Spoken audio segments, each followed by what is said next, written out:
நம்முடைய கடவுள் எப்படிப்பட்ட கடவுள்? நம்முடைய விண்ணப்பத்தை எல்லாம் கேட்கிற கடவுள், நம்முடைய கண்ணீரை காண்கிற கடவுள். எகிப்தில் என் மக்கள் படும் துன்பத்தை கண்டேன், அவர் மனம் படும் வேதனை உணர்ந்தேன், அவர் அழுகுரல் நான் கேட்டேன், இறங்கி வந்தேன். எப்பெல்லாம் நம்ம கஷ்டப்படுறோமோ நம்ம கடவுள் என்ன செய்ய மாட்டாரு, அதை உணராமல் இருக்கு. அவர் நம்முடைய கஷ்டத்தை அவருடைய கஷ்டமாக உணரக்கூடிய கடவுள். எப்பெல்லாம் நம்ம கதறி அழுகுறோமோ அப்பெல்லாம் அந்த கதறலை என்ன செய்யக்கூடாது, கேட்கக்கூடிய கடவுள். நமக்கு பாராமுகமாக இருக்கக்கூடிய கடவுள் அல்ல. இன்னைக்கு என்ன செய்யறாங்க, ஒருத்தங்க அழுதுகிட்டே இருக்கிறாங்க.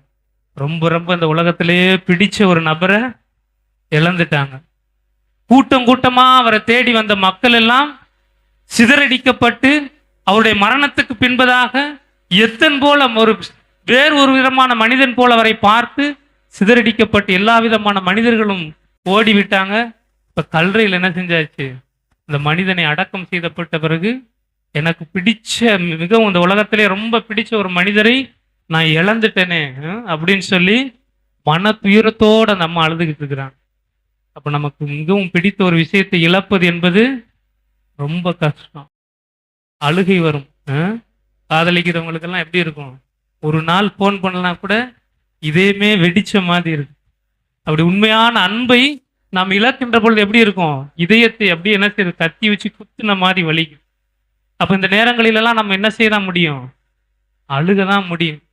நம்ம எப்பொழுதெல்லாம் நம்முடைய பழுவிழந்து நம்முடைய இதயத்தில் உள்ள செயல்கள் எல்லாம் இழந்தது போல உணர்கிறோமோ அப்ப நமக்கு என்ன மட்டும்தான் வழி, திக்கற்றவர்களுக்கு தெய்வமே துணை மாதிரி நம்ம அழுதுகிட்டு இருக்கிறப்ப கண்ணீர் தான் நமக்கு வழி. ஒரு அம்மா என்ன செஞ்சாங்க, நிறை மாத கர்ப்பிணியா இருந்தாங்க. நிறை மாத கர்ப்பிணியாக இருந்தா என்னாச்சும், 9வது மாதம் முடிய போகின்றதுனால 9 மாசம் இருக்கு இன்னும் பிறப்பு கொடுப்பதற்கு அந்த ஒரு ஆண் குழந்தை. அப்படி ஆண் குழந்தைக்கு பிறப்பு கொடுப்பதற்கு 9 நாட்கள் மட்டுமே இருக்கக்கூடிய அந்த நேரத்தில் என்ன செய்யறாங்க, அந்த அம்மா யாருக்குன்னே 3 குழந்தைகள் இருக்கு அப்படின்ற விதத்துல வேலைக்கு போனாதான் சாப்பாடு அப்படின்னு சொல்லி உணர்ந்து என்ன செய்யறாங்க, வேலைக்கு போறாங்க. ஆனா அவங்க வேலைக்கு போக வேண்டிய இடம் எப்படி இருக்கு, மலை மேல இருக்கு. அப்ப அந்த பஸ்ஸில் பயணம் செஞ்சுதான் அவங்க என்ன செய்யணும், வேலைக்கு போயிட்டு திரும்பி வரணும். அந்த ஊர்ல அவங்க இருக்கிற இடத்துல காலையில ஒரே ஒரு பஸ், சாயந்தரம் ஒரே ஒரு பஸ், போறதுக்கு ஒரு பஸ் வர்றதுக்கு ஒரு பஸ். அதிகாலை 5 மணிக்கு அந்த பஸ் போகும், சாயந்தரம் 5 மணிக்கு என்ன செஞ்சிடும் அந்த பஸ் திரும்பி வரும். இந்த அம்மா என்ன செய்யணும், அந்த ஒரு பஸ்ல தான் போய் ஆகும். அந்த பஸ் எல்லாம் எப்படி ஆயிடுச்சு, ரொம்ப கூட்டம் ஆயிடுச்சு. ஏன்னா ஒரு பஸ் தானே, எல்லாரும் அந்த பஸ்ல தான் வேலைக்கு போகணும்னு நினைப்பாங்க. அப்படி ரொம்ப கூட்டமானதுனால இந்த அம்மா என்ன செஞ்சாங்க, நிறை மாத கர்ப்பிணியா இருக்கிற அந்த அம்மா பஸ்ல இடம் கிடைக்காம பின்னாடி என்ன செஞ்சிட்டாங்க, ஏனில தொத்திக்கிட்டாங்க. ரொம்ப தைரியமா நம்ம நிறை மாத கர்ப்பிணியா இருக்கக்கூடிய அந்த அம்மா என்ன செஞ்சிட்டாங்க, ஏனில தொத்திக்கிட்டே போறாங்க. அப்ப அந்த டிரைவர் காலையில் 5 மணியா இருந்ததுனால அவருக்கு கொஞ்சம் தூக்க கலக்கமா இருந்திருக்கு. அப்படி தூக்க கலக்கமா இருந்த அந்த டிரைவர் என்ன செய்கிறாரு, அப்படியே வண்டியை ஓட்டிக்கிட்டே போறவரு அங்க இருந்த ஒரு வேகத்தடை என்ன செய்யல, பார்க்கல. வேகமா கொண்டு போய் வண்டி என்ன செஞ்சிட்டாரு, வேகத்தடையில விட்ட உடனே வண்டி என்ன செஞ்சிருச்சு, தூக்கி அடிச்சிருச்சு. அப்ப அந்த அம்மாவால் என்ன செய்ய முடியல, அந்த ஏனிய இறுக்கலா பிடிச்சிக்கிட்டு நிக்க முடியல. உடனே என்ன செஞ்சாங்க, அந்த 9 மாத கர்ப்பிணியா இருந்த இந்த 9 மாசமே இருக்கக்கூடிய அந்த அம்மா என்ன செஞ்சாங்க, கைகள் 2ஐயும் விட்டுட்டு ஆண்டவரேன்னு சொல்லி கத்திக்கிட்டு கீழே விழுந்துட்டாங்க. கீழே விழுந்தோன்னு என்ன செய்யுது, இந்த தண்ணீர் குடம், தண்ணீர் குடத்துக்குள்ளதான் அந்த குழந்தை இருக்கும். இந்த தண்ணீர் குடமானது உடையுது, காலில் உள்ள நகமெல்லாம் அப்படியே பீயுது, ரத்த வெள்ளத்துல துடிக்கிறாங்க. அப்ப அந்த ரத்த வெள்ளத்துல துடிக்கிற அந்த அம்மாவுக்கு என்ன செய்யறாங்க, எங்கெல்லாம் அவங்களுக்கு உதவி தேடினாங்களோ அங்கெல்லாம் கிடைக்கல. அதனால என்ன செஞ்சிட்டாங்க, அவங்க போற அந்த மலையை நோக்கி கண்களை உயர்த்துறாங்க. திருப்பாடல் என்ன செய்கிறது, மலைகளை நோக்கி என் கண்களை உயர்த்துகிறேன், எங்கிருந்து எனக்கு உதவி வரும், விண்ணையும் மண்ணையும் படைத்த ஆண்டவரிடமிருந்தே எனக்கு உதவி வரும் அப்படின்னு சொன்னதுனால என்ன செஞ்சிட்டாங்க, இந்த அம்மா என்ன செஞ்சாங்க, அந்த கடவுளை நோக்கி அந்த மலை மேல தெரிஞ்ச ஒரு சிலுவை சிவப்பு கலர்ல எரிஞ்சுக்கிட்டு அந்த சிலுவையை பார்த்து என்ன சொல்றாங்க, ஆண்டவரே என்னை காப்பாத்துங்க அப்படின்னு சொல்லிட்டு என்ன செய்யறாங்க, இந்த கண்ணீரோட தூக்கி விழுந்த அம்மா ரத்த வெள்ளத்துல துடிச்சுக்கிட்டு இருக்காங்க. எசேக்கியேல் 16:6 வாசகம் என்ன போட்டிருக்கு, நான் அந்த வழியாக நடந்து போனேன், நடந்து போகின்ற பொழுது அவளை பார்த்தேன், இரத்த வெள்ளத்தில் துடித்துக் கொண்டிருந்த உன்னை பார்த்து நான் கூறினேன், எழுந்திரு, உயிர் பெற்று எழுந்திரு, வாழ்ந்திடு என்று கூறினேன் அப்படின்னு சொல்லிட்டு அந்த வசனத்துல போட்டிருக்கு. அப்ப இந்த ரத்த வெள்ளத்துல துடிக்கிற அந்த அம்மா என்ன செஞ்சாங்க? திக்கற்றவர்களுக்கு தெய்வமே துணைன்னு சொல்ற மாதிரி அந்த மலை மேல இருக்கக்கூடிய அந்த சிலுவையை நோக்கி அப்படியே ஜெபிச்சுட்டு என்ன செஞ்சிட்டாங்க? கடவுள்கிட்ட சொல்றாங்க, ஆண்டவரே, இந்த குழந்தை பொழைக்குமா சாகுமான்னு என்ன செய்யாது, எனக்கு தெரியாது. ஒருவேளை இந்த குழந்தை பொழைச்சிச்சுன்னா என்ன செய்யறேன்? உனக்காகவே நான் கொடுத்துட்றேன். இதுக்கு மேல என்கிட்ட கொடுக்கறதுக்கு ஒண்ணுமில்லை. எனக்கு கொடுக்கறதுக்கெல்லாம் என்னுடைய கண்ணீரும் கவலையும் தான் இருக்கு, அதோட என்னுடைய ரத்தம் தான் இருக்கு. இதுக்கு மேல கொடுக்கறதுக்கு என்ன இல்லை, ஒண்ணுமே இல்லை அப்படின்னு சொல்லிட்டு மயக்கம் போட்டு அப்படியே விழுந்துட்டான். கடவுளுடைய வசனம் என்ன சொல்லுது? விழுந்துரு எழுந்திருன்னு சொல்லி உயிர் பெற்று சொல்லி அந்த அம்மா என்ன செஞ்சாங்க? தண்ணீர் குடமெல்லாம் உடஞ்சிருச்சு, காலில் உள்ள நகமெல்லாம் பிஞ்சிருச்சு, ரத்த வெள்ளத்துல கிடக்குறாங்க, மயக்கம் போட்டும் விழுந்தாச்சு. என்ன ஆயிருக்கும் அந்த குழந்தைக்கு? என்ன ஆயிருக்கும் அந்த குழந்தைக்கு? இல்லை டெரர் பீஸா பாக்குற மாதிரி ஏதோ ஆயிருக்குன்னு சொல்லி என்ன ஆயிருக்கும்? ஒண்ணுமே ஆயிருக்காதா? பரவாயில்ல, கரெக்டா சொல்லிட்டீங்களே. ஒண்ணுமே, நீங்க சொன்னமா அந்த குழந்தைக்கு ஒண்ணுமே ஆகாம 30 வருஷம் கழிச்சு நம்ம போப்பாண்டவர் பிரான்சிஸ் இருக்காருல்ல, அவர்கிட்ட 2018 ஆண்டுல வத்திக்கான் சதுக்கத்தில் அந்த தூய பேதுரு ஆலயத்துல குரு பட்டம் வாங்கிட்டு இப்ப உங்களுக்கு வந்து பிரசங்கம் வச்சு.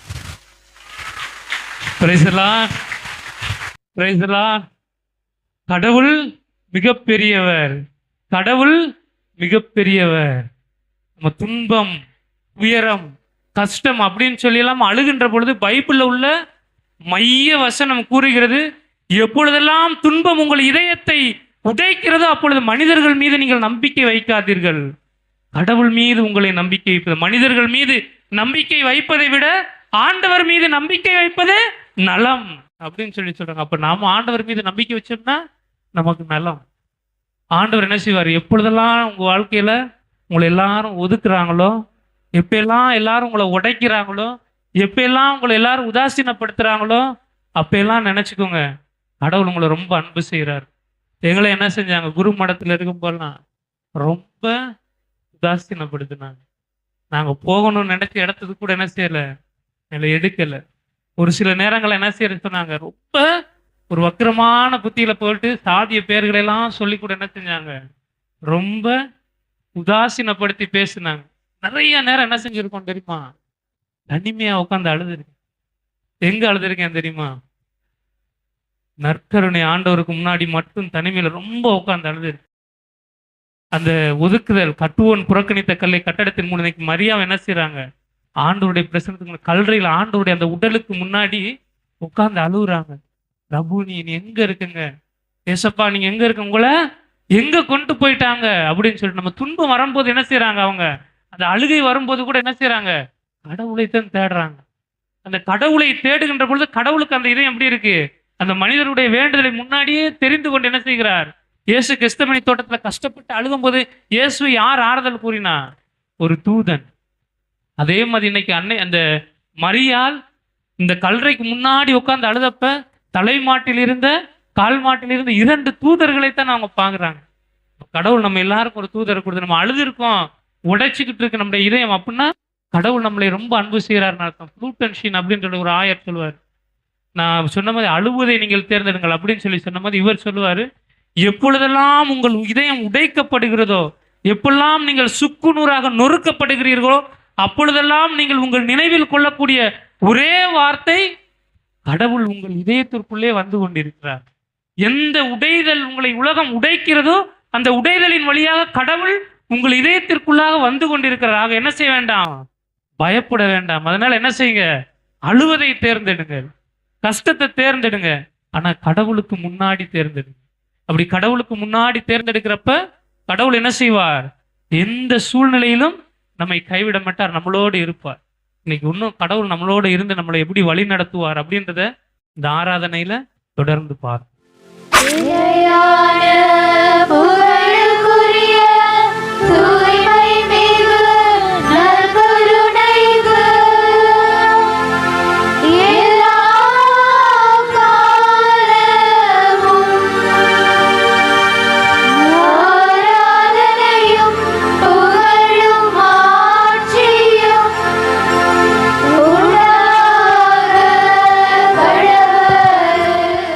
வியானி ஒரு அழகான ஒரு கூற்றை கூறுவார்.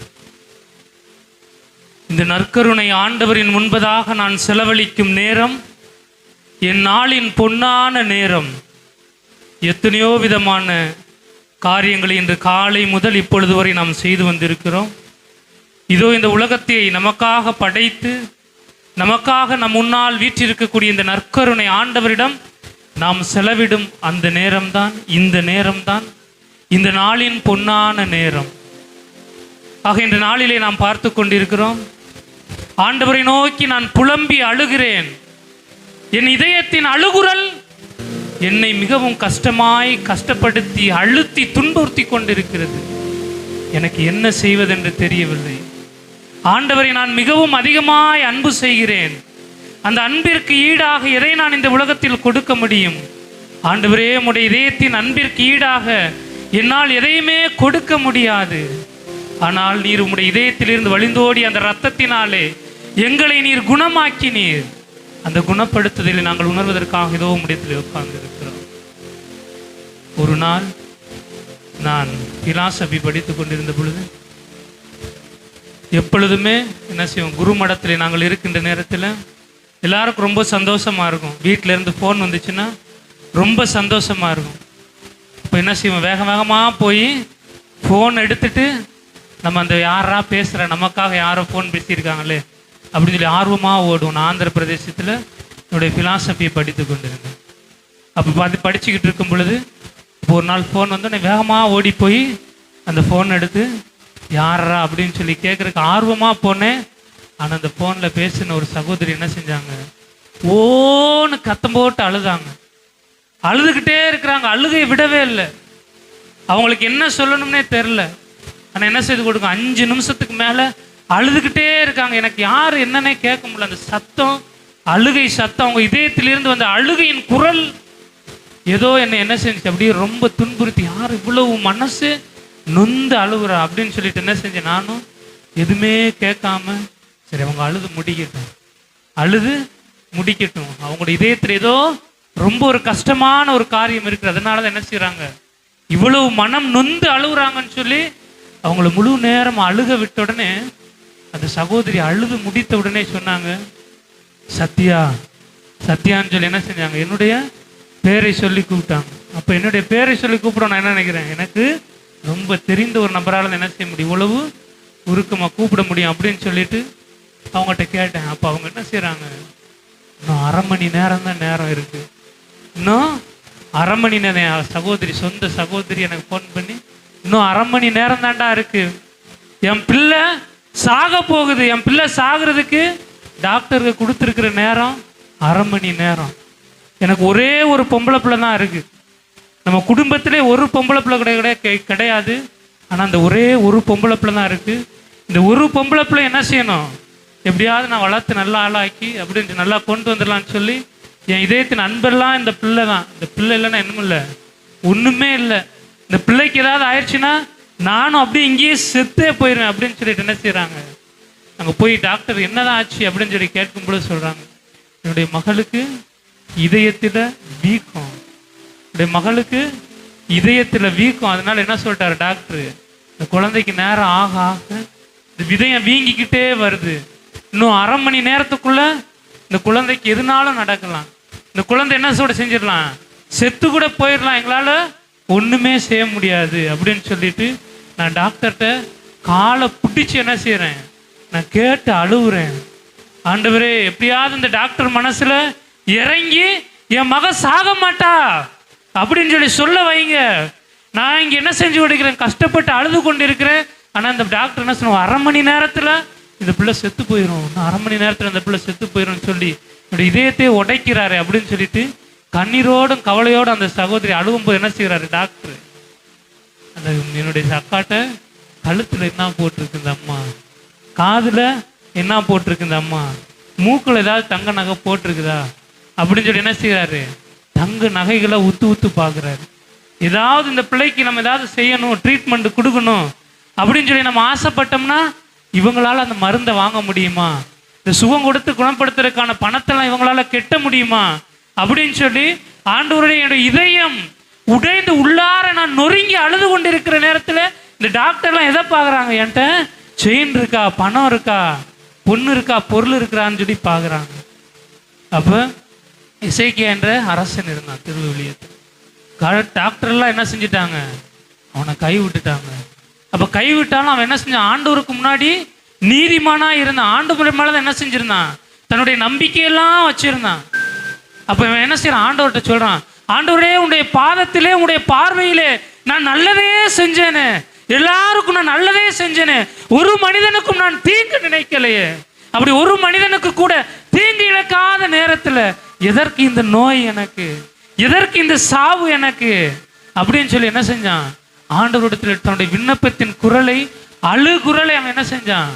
மீண்டும் ஜெபிச்ச உடனே ஆண்டவர் சொல்றார் அவன்கிட்ட, மகனே கலங்காத, உன்னுடைய விண்ணப்பத்தை நான் கேட்டேன், உன் அழுகுரலை நான் பார்த்தேன், நீ பயப்படாத அப்படின்னு சொல்லி அவனுடைய நோயெல்லாம் என்ன செய்யறாரு?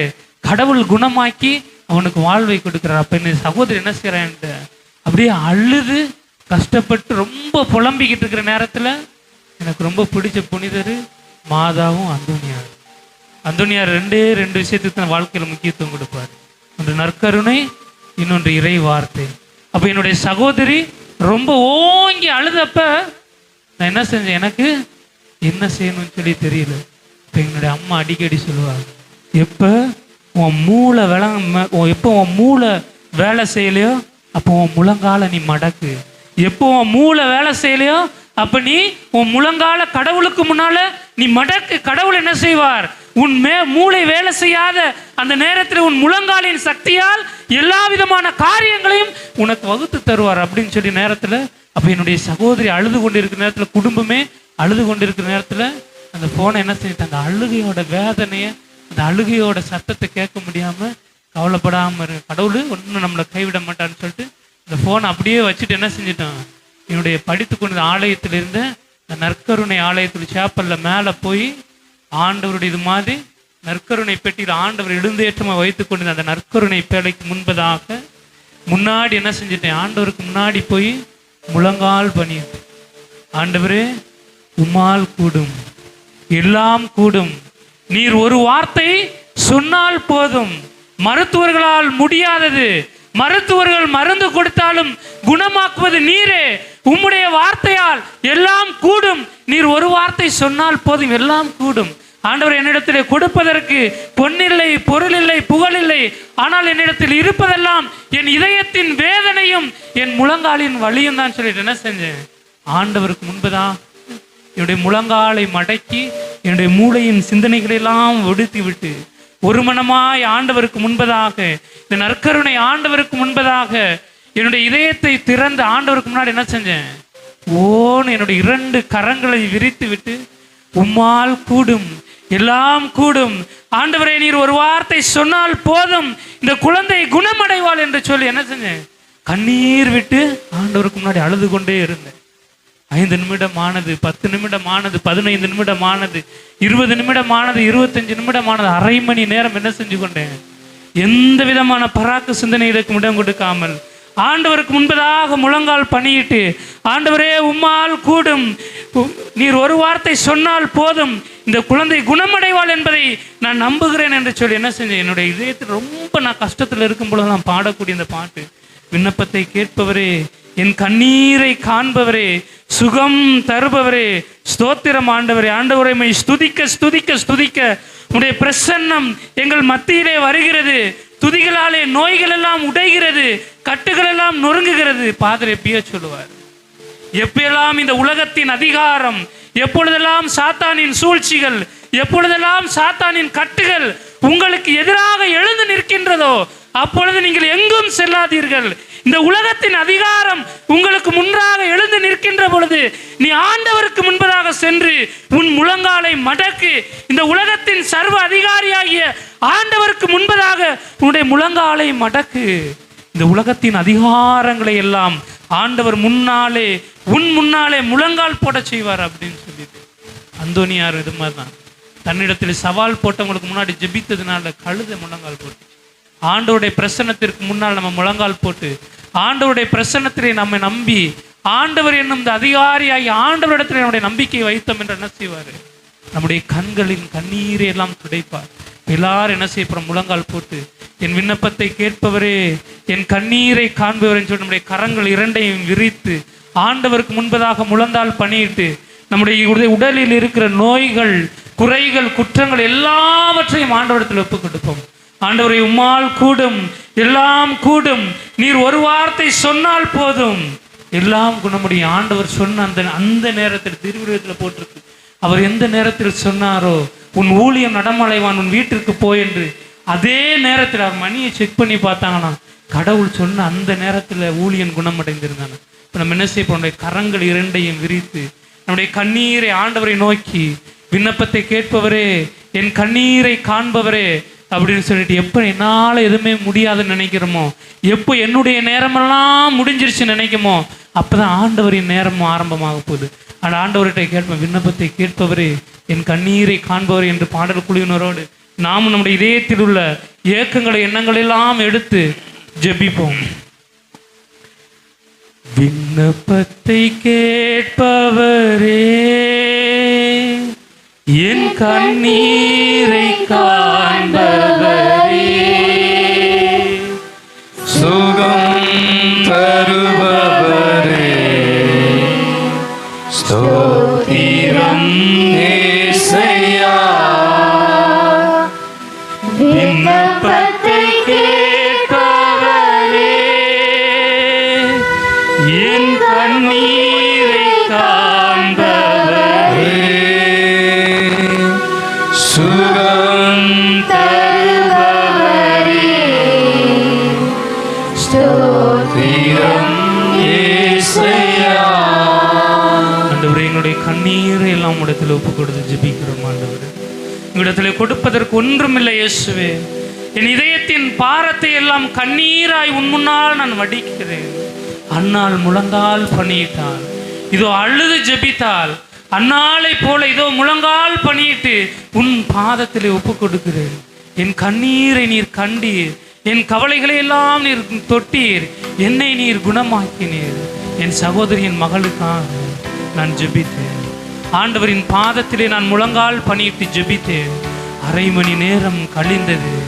ஆண்டவரே, கண்ணீரை தவிர என்ற கொடுப்பதற்கு ஒன்றுமே இல்லை ஆண்டவரே என்று சொல்லி கண்ணீரோடு ஜெபித்து விட்டு என்னுடைய கரங்களை நீட்டி நான் ஜெபித்து கொண்டிருந்த நேரத்தில் என் கண்ணீர் என் பாதத்தின் முன்பதாக, ஆண்டவரின் பிரசன்னத்தால் முன்பதாக என் கண்களில் இருந்து துளி துளியாய் உளுந்து கொண்டிருந்த நேரத்தில் மீண்டும் அலைபேசியின் அழிகள் அடித்தது. வேகமாக கண்ணீரோட முதல்ல மகிழ்ச்சியாக ஓடினேன். நான் கஷ்டத்தோடு ஓடி போனேன். ஓடி போய் அந்த ஃபோன் எடுத்து, ஐயோ ஆண்டவரே என்ன ஆயிருக்குமோ அப்படின்ற பதட்டத்தில் வேகமாக அந்த ஃபோன் எடுத்து நான் கேட்டேன், ஹலோ அப்படின்னு சொல்லி கேட்கும் பொழுது கஷ்டத்தோடு அழுது கொண்டு, கஷ்டத்தோடு கலக்கத்தோடு 5 நிமிடம் விடாமல் அழுது கொண்டிருந்தேன். என் அக்கா சிரித்து கொண்டே சொன்னாள், ஆண்டவருக்கு ஸ்தோத்திரம். என்ன நடந்துச்சுனே தெரில. இந்த ஒரு நிமிஷத்துல, இந்த அரை மணி நேரத்துல என்ன நடந்துச்சுனே தெரில. என்னுடைய குழந்தை உட்கார்ந்து சாப்பிட்டுக்கிட்டு இருக்கு. இப்ப டாக்டரே சொல்லிட்டாரு, என்னுடைய கழுத்தை பார்த்த கடவுள், என்னுடைய காதை பார்த்த அந்த டாக்டர் இப்ப என்னுடைய இதயத்தின் உடலை பார்த்து என்ன நடந்துருச்சுன்னு எனக்கே தெரியல. யார் இந்த குழந்தையை தொட்டது என்று எனக்கு தெரியவில்லை. யார் இந்த குழந்தையின் இதய வலிகளை நீக்கியது என்று தெரியவில்லை. யார் இந்த குழந்தையின் இதயத்தை சரி செய்தது என்று தெரியவில்லை. இந்த குழந்தை மகிழ்ச்சியால் துள்ளி மகிழ்கிறது என்று சொல்லி ஆண்டவரின் பாதத்திலே கண்ணீரை காணிக்கையாய் கொடுத்து ஜெபித்த பொழுது, ஆண்டவரின் பாதத்திலே நற்கருணையின் முன்பதாக அழுது ஜெபித்த பொழுது, ஆண்டவர் அந்த கண்ணீரை கேட்டு அந்த எசேக்கியா அரசனை குணமாக்கியது போல என்னுடைய சகோதரியின் மகளையும் குணமாக்கி அவள் இன்று 17 வயது. நேற்று என்னுடைய சகோதரியின் மகளுக்கு 17 வயது. ஆண்டவர் 17 வயதாக இன்றைய நாளிலே குணமாக்கி இருக்கிற இதோ அந்த ஆண்டவர் நம்முடைய இதயங்களையும் தொடுவாராக. இதயத்தின் காயங்களை எல்லாம் குணமாக்குகிற இயேசு நம்முடைய இதயங்களையும் தொடுவாராக. நம்முடைய நோய்களை எல்லாம் தொடக்கூடியாக இந்த பாடல் குழுவினோடு சேர்ந்து மீண்டும் இப்பொழுது நாம் பாடுவோம். என் நோய்களை சிலுவையிலே சுமந்து தீர்த்தீரையா, என் நோய்களை சிலுவையிலே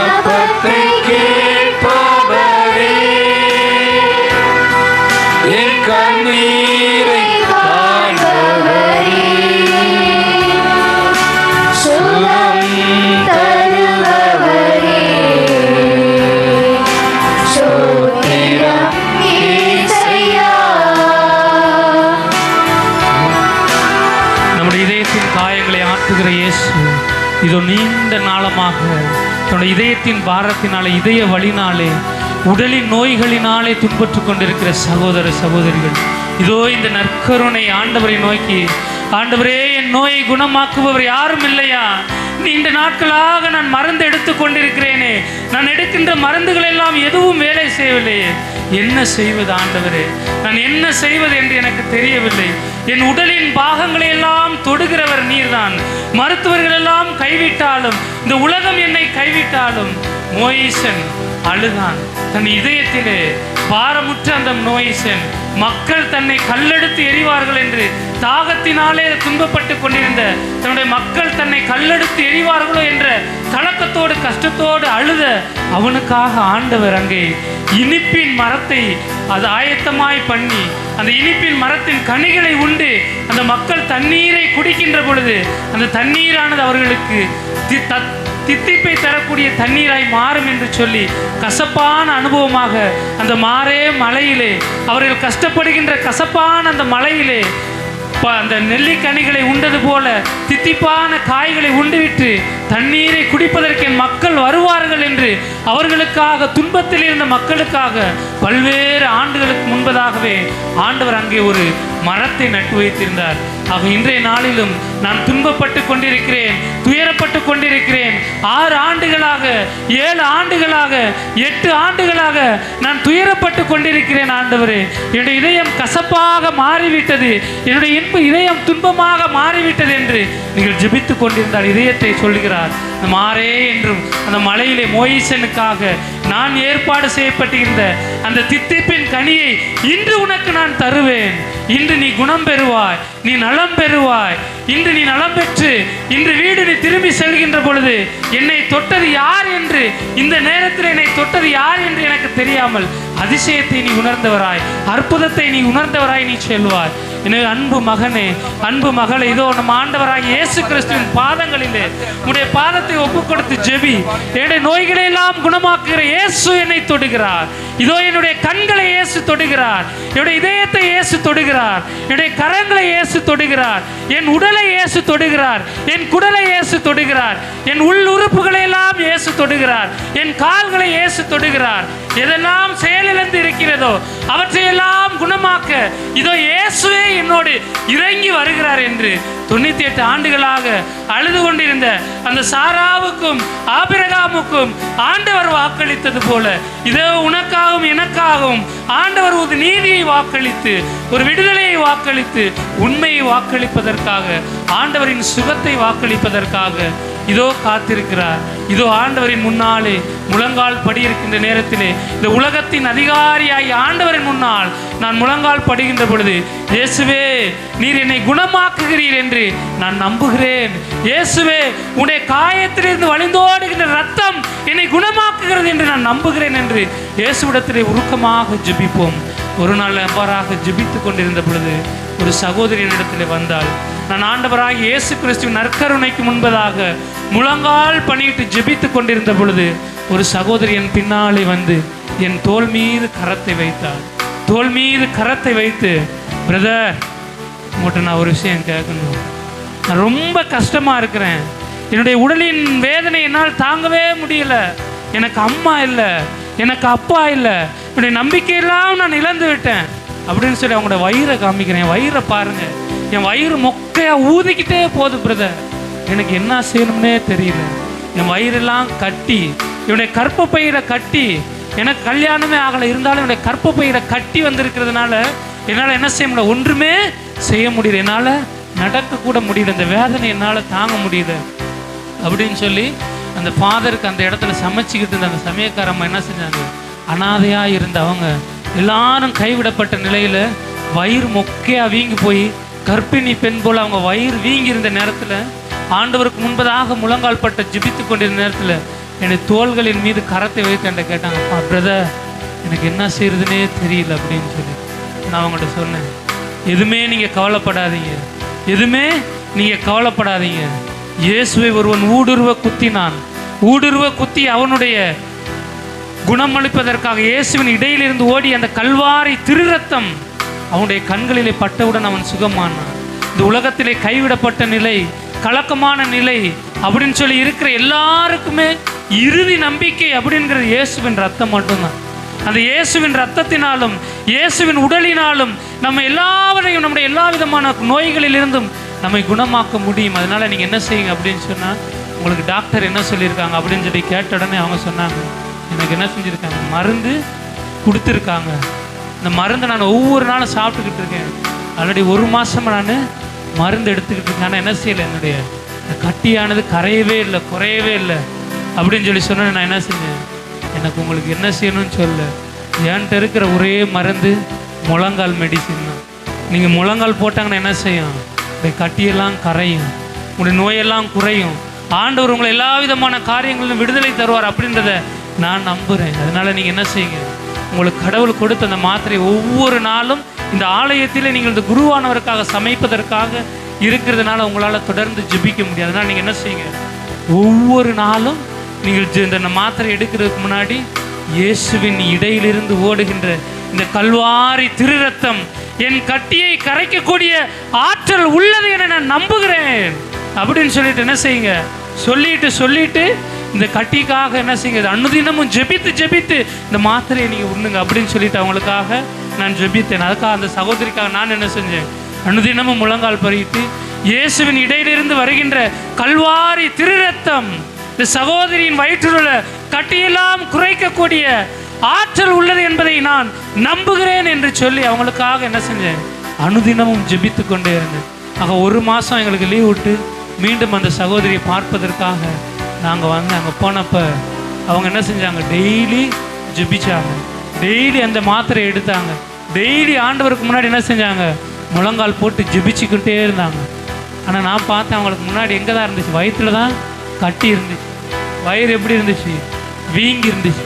நான் வேறு என்ன சொல்லிட்டு போயிட்டேன், முழங்கால் போட்டு டெய்லி ஜெபிங்க அப்படின்னு சொல்லிட்டு போயிட்டேன். அவங்க என்ன செஞ்சிட்டாங்க, அந்த தீராத நம்பிக்கையை இந்த நற்கருணை ஆண்டவர் முன்பாகவும் இந்த சிலுவை ஆண்டவருக்கு முன்பதாக வைத்து அந்த நோயின் பிணிகளிலிருந்து அவனை குணமாக்குகின்ற இந்த இயேசுவின் இடையிலிருந்து வருகின்ற, இயேசுவின் இதயத்திலிருந்து வருகின்ற வழிந்தோடுகிற ரத்தம் என்னை குணமாக்கும் ஆற்றல் உள்ளது என நம்புகிறேன்னு சொல்லி அந்த அனுதினமும் அவங்க உருக்கத்தோடு ஜெபித்ததுனால அவங்களுடைய கால் 2 என்ன ஆயிடுச்சு, வீங்கிருச்சு. முழங்கால் 2 வீங்கிருச்சு. என்னுடைய இதயத்தில் ஒரே ஒரு கலக்கம், ஐயோ தப்பாக எதுவும் சொல்லிட்டோமோ. அவங்க என்ன செஞ்சிட்டாங்க, வயிறாம் வீங்கிருக்குன்னு சொல்லி சொன்னாங்க. ஆனால் இப்போ என்ன ஆயிடுச்சு, முழங்காலம் வீங்கிருச்சு அப்படின்னு சொல்லிட்டு நான் கலக்கத்தோடு அவங்கள பார்த்தாலும், ஆனால் அவங்க சந்தோஷமாக என்னை பார்த்தாங்க.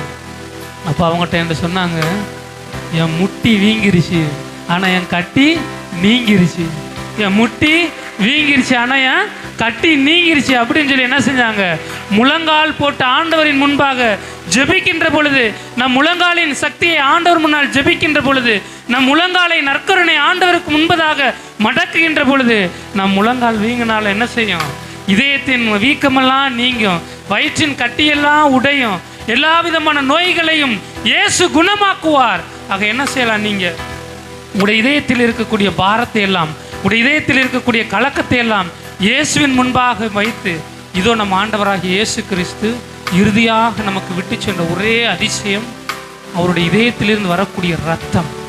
ஆக இயேசு என்ன செஞ்சான், ஒருத்தன் ஈட்டியை வச்சு ஓங்கி குத்துனானா, அப்படி ஓங்கி குத்துனப்ப என்ன வந்துச்சான், ரத்தமும் தண்ணீரும் வந்துச்சான்.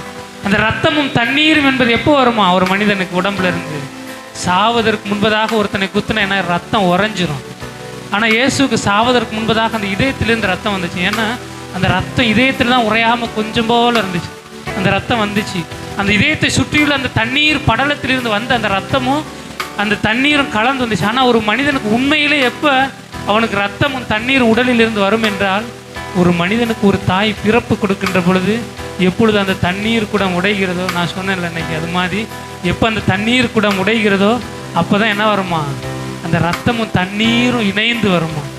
அப்போ இந்த மகனுக்கு இந்த இயேசுலேருந்து ஓட அந்த வந்த ரத்தமும் தண்ணீர், யோவான் நற்செய்தியாளர் சொல்கிறார், அந்த தண்ணீர் என்பது, ரத்தம் என்பது உங்களுக்காக நற்கருணை ஆண்டவர் தன்னுடைய விழாவிலிருந்து வழிந்தோடிய ரத்தம், ரத்தமாகவும் சதையாக உங்களுக்காக நான் கொடுத்திருக்கக்கூடிய இந்த நற்கருணை, அந்த தண்ணீர் என்பது உங்களுக்காக நான் கொடுத்திருக்கக்கூடிய திருமுழுக்கு.